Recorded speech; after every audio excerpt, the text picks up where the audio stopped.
बिस्मिल्लाहिर्रहमानिर्रहीम। अस्सलाम वालेकुम। लास्ट लेक्चर जो हमारा लेक्चर 14 था उसमें हमने देखा था कि एक नॉन स्टैंडर्ड सॉप एक्सप्रेशन को स्टैंडर्ड सॉप एक्सप्रेशन में कैसे कन्वर्ट करते हैं। यानी नॉन स्टैंडर्ड सॉप एक्सप्रेशन वो थी कि जिसमें कुछ इनपुट होते नहीं हैं हमारे, जैसे 4 इनपुट है ABCD और फ़र्ज़ करें आपको सिर्फ A B दिया हुआ है, C और D गायब है प्रोडक्ट टर्म में, या फिर जो है ABC है और D गायब है। तो जो इनपुट गायब होता है उसके साथ हम क्या करते हैं, उसके साथ हम असल में बूलियन अलजेब्रा का रूल नंबर 6 लगाते हैं उस प्रोडक्ट टर्म में और उसको मल्टीप्लाई करा देते हैं जो टर्म गायब होती है। यानी अगर D गायब है तो D प्लस D बार से उसको मल्टीप्लाई करा देते हैं जो कि असल में होता है 1 के बराबर। तो उससे हम अपनी नॉन स्टैंडर्ड सॉप एक्सप्रेशन को स्टैंडर्ड सॉप एक्सप्रेशन में कन्वर्ट कर लेते हैं। आज हमने देखना है कि सॉप एक्सप्रेशन को, जो एक हमारा सॉप एक्सप्रेशन होता है यानी सम ऑफ प्रोडक्ट एक्सप्रेशन को, हम ट्रुथ टेबल फॉर्मेट में कैसे कन्वर्ट करेंगे। ठीक है, तो ये बिल्कुल हमारा जो बूलियन अलजेब्रा के शुरू का लेक्चर था उसी में हमने बात बताई थी कि प्रोडक्ट टर्म क्या होती है और प्रोडक्ट टर्म हमेशा जो होती है वो 1 के बराबर होती है। इसी तरीके से जो सम ऑफ प्रोडक्ट जो एक्सप्रेशन होता है वो इक्वल टू भी 1 के बराबर होता है। तो बेसिकली इसमें आइडिया क्या था, हमने शुरू में भी देखा था कि अगर कोई टर्म लिखी हुई है, फर्ज करें ये टर्म है हमारे पास A B bar C D बार, इसे हमें इक्वल बनाना है 1 के, तो हमें A B C D के कॉम्बिनेशन क्या रखने होंगे। तो हमने देखा था कि A आया हुआ है तो A को तो हम 1 लिख देंगे क्योंकि डायरेक्ट ये 1 हो जाएगा। B बार है तो B की वैल्यू हमें 0 रखनी होगी क्योंकि 0 को जब हम बार करेंगे तो वो 1 हो जाएगा। इसी तरीके से C डायरेक्ट है तो C को हमने 1 लिया, D के ऊपर बार है तो D को हम 0 रखेंगे तो D बार हमारा 1 हो जाएगा। तो हमने ये काम तो किया था कि प्रोडक्ट टर्म को अगर इक्वल करना हो 1 के तो हमें प्रोडक्ट टर्म कैसे रखनी है। अब इसी चीज को हम देख लेते हैं सम ऑफ प्रोडक्ट टर्म में, यानी एक से ज्यादा प्रोडक्ट टर्म हो तो क्या करेंगे, सेम यही काम करेंगे और सबको ऐड कर देंगे। ठीक है, तो बेसिकली ये यही बताता है कि अगर आपकी कोई भी सम ऑफ प्रोडक्ट का मतलब क्या है कि प्लस का मतलब और है, यानी इनमें से अगर कोई एक भी 1 के बराबर हो जाता है तो ये ओवरऑल एक्सप्रेशन किसके बराबर हो जाएगी, 1 के बराबर हो जाएगी। ठीक है, इनमें से कोई एक भी 1 हो जाता है क्योंकि बीच में प्लस आ रहा है ना, तो वही काम करना है जो हमने प्रोडक्ट टर्म के लिए करना था कि A B C D के बेसिकली कॉम्बिनेशन क्या होंगे। तो यहाँ पे हम देखें A B C D direct है तो A भी 1 होगा, B भी 1 होगा, C भी 1 होगा और D भी 1 होगा। ठीक है, चारों 1 होंगे इस कंडीशन के लिए। यहाँ पे देख लें हम क्या होगा, A हमारा 1 होगा, B हमारा 0 होगा,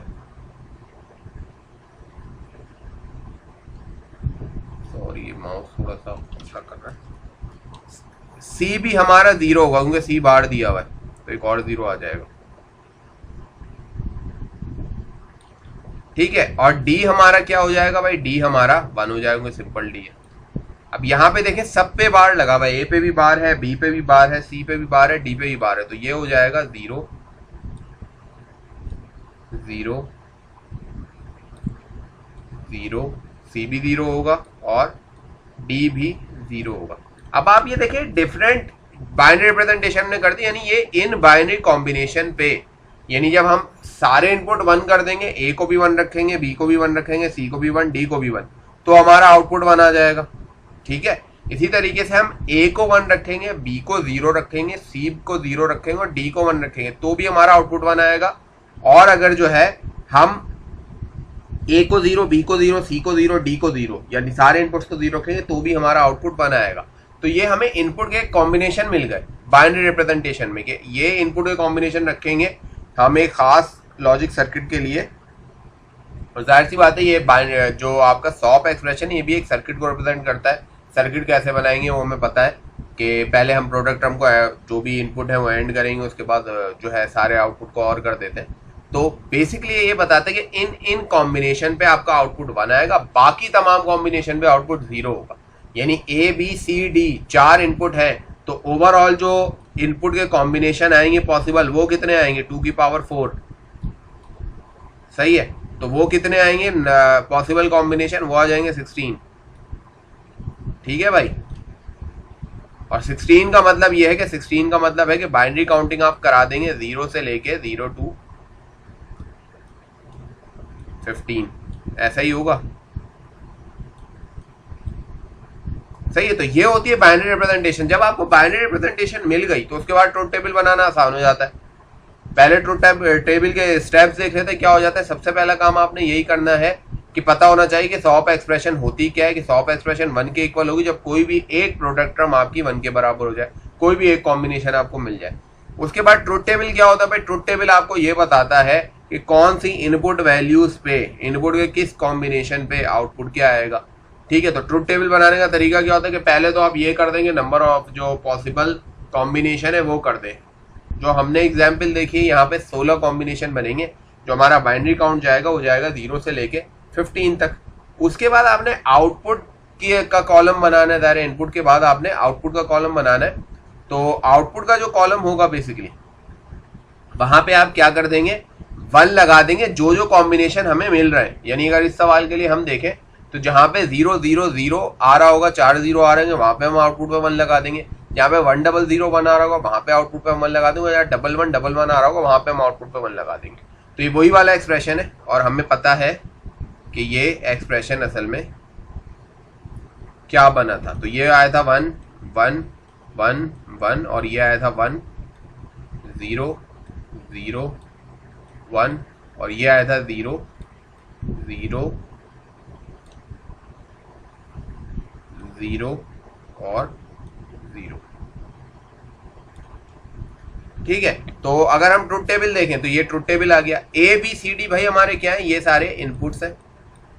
ठीक है, और ये बेसिकली जो एक्स है हमारा ये आउटपुट है, और आगे हम चाहे तो प्रोडक्ट टर्म भी लिख देंगे। तो अब ये हमने बनाना है, तो हम यहां से देखेंगे, तो देखें सारे 1 कहाँ है, सारे 1 सबसे आखिर में आते हैं भाई, ये 15 को रिप्रेजेंट करता है। तो यहाँ पे क्या आ जाएगा, यहाँ पे बल्कि मैं उससे ही लिख देता हूँ नॉर्मल पॉइंटर से, बल्कि नहीं वो हटाना पड़ेगा, इसकी पेन से ही लिख देता हूँ।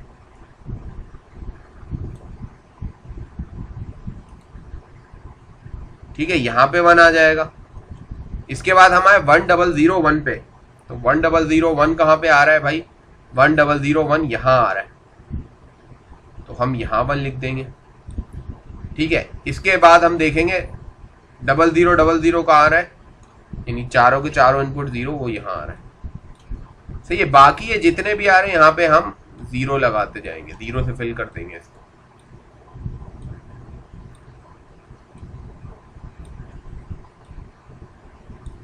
सही, तो 3 हमारे आउटपुट 1 है खाली यहाँ पे, और बाकी जो 16 होते हैं, तो बाकी कितने हो गए, बाकी 13 जो है आउटपुट डिफरेंट इनपुट कॉम्बिनेशन पे क्या आएंगे, 0।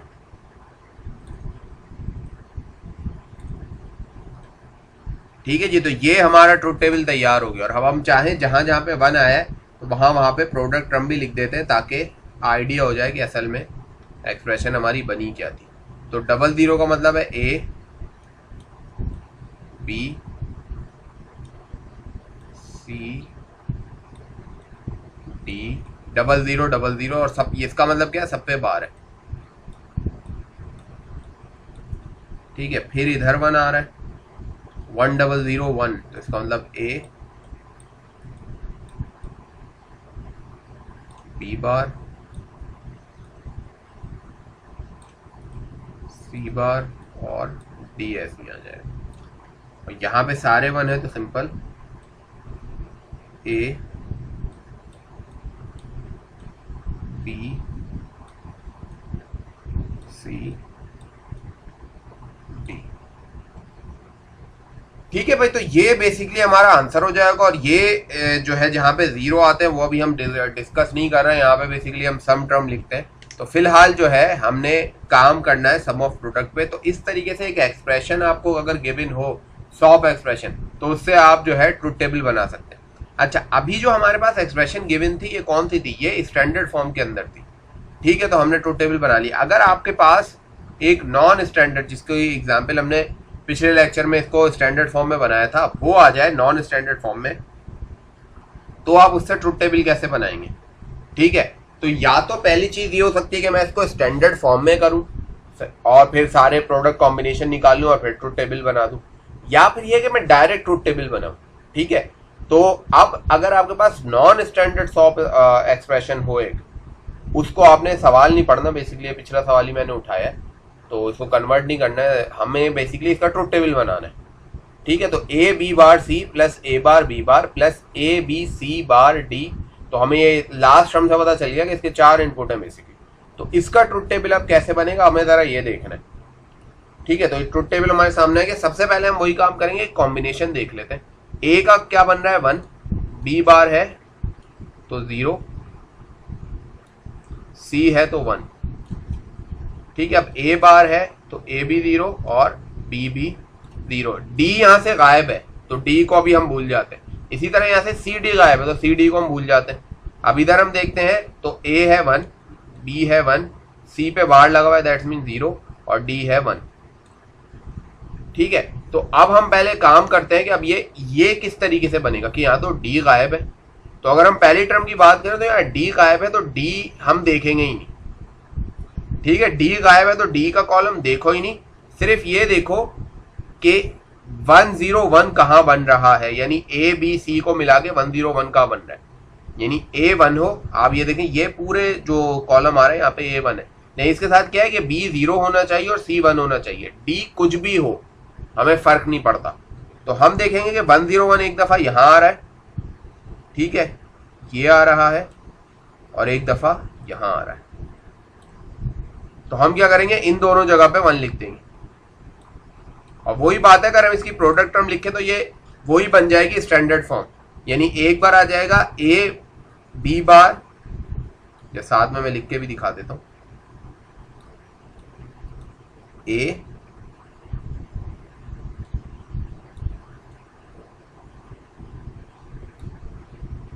बी बार सी डी बार,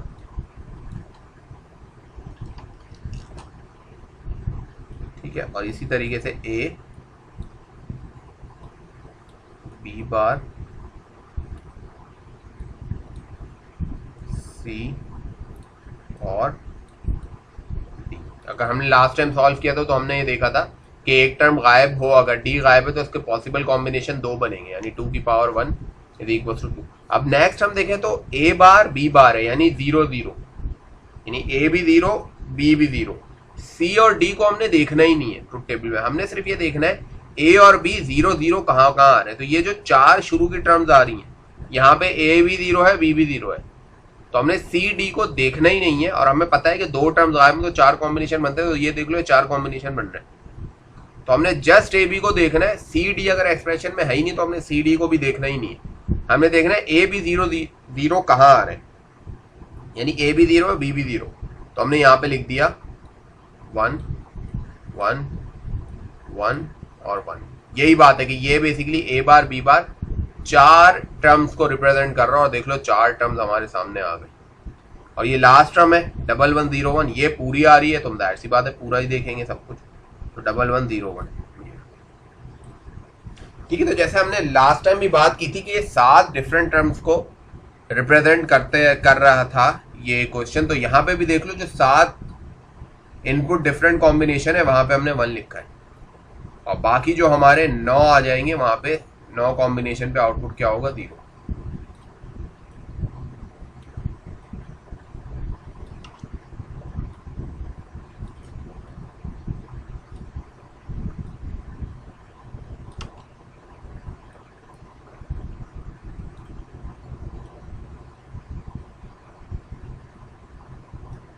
ठीक है, तो ये बाकी प्रोडक्ट टर्म में लिख नहीं रहा, आपको पता है ये प्रोडक्ट टर्म बेसिकली क्या है, ये ए बार बी बार सी बार डी बार है, ये आप खुद ही फिल कर लिएगा।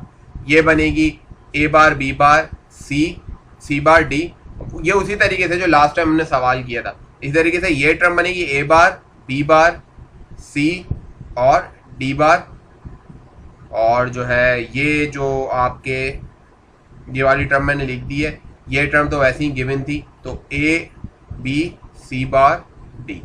ठीक है, तो ये आप खुद से फिल कर लीजिएगा, यहाँ तक मुझे बताना था, इसकी आप थोड़ी प्रैक्टिस भी करिएगा।